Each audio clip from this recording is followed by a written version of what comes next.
தவேகா தலைவர் விஜய் அவர்கள் இதுக்கு முன்னாடி எத்தனை நலத்திட்டங்கள் பண்ணினாரு அப்படின்னு கேட்டீங்கன்னா, அது அது ஒரு பெரிய கொஸ்டின் மார்க் தான். பட் கட்சி ஆரம்பிச்சதுக்கு அப்புறம் எத்தனை தடவை மக்களை சந்திச்சிருக்காருன்னு சொல்லுங்களேன். இந்த கல்வி விருது வழங்கும் விழாக்கு மட்டும்தான் வராரு. ஸ்கூல் ஸ்டூடெண்ட்ஸ் என்கரேஜ் பண்றதுக்கு மட்டும்தான் வந்திருக்காரு. அண்ட் அது தவிர்த்து எத்தனை ஈவெண்ட்ஸ்க்கு மேக்ஸிமம் அவர் வந்திருக்காருன்னு யோசிங்களேன்.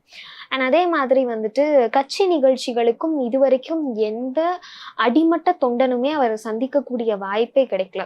ஸோ நான் நிறைய இன்டர்வியூஸ்ல டிவிகேல இருந்த சமயத்துல டிவிகேவை ரெப்ரசன்ட் பண்ணி பேசியிருக்கேன். அப்படிங்கும்போது நாட் ஈவன் ஒன்ஸ் என்னால அவரோட 1-to-1 கான்வர்சேஷன் எடுக்க முடியல. ஒருவேளை நான் 1-to-1 கான்வர்சேஷன் எடுத்திருந்தேன்னா என் டிஸ்ட்ரிக்ட்ல நடக்கிற பிரச்சனைகளை நான் அவர்கிட்ட சொல்லியிருந்திருப்பேன். So that would have got corrected or rectified. எப்படியாவது அது ரெக்டிஃபை ஆயிருந்திருக்கும்ல நம்ம தலைவர் சந்திச்சு பேசும்போது. அப்படிங்கிறது ஒரு கட்சியோட பேசிக் ஒரு ஒரு ஒரு ஒரு அஜெண்டாவோ புரோட்டோகாலோ வந்துட்டு ஈஸியா ஒரு தொண்டன் தலைவனை சந்திக்கக்கூடிய ஒரு ஒரு சிச்சுவேஷன் இருக்கணும். ஸோ இங்க ஒரு தொண்டனே தலைவனை சந்திக்க முடியல. இப்போ மக்கள் எப்படி அவ்வளவு ஈஸியா வந்துட்டு சந்திக்க முடியும்?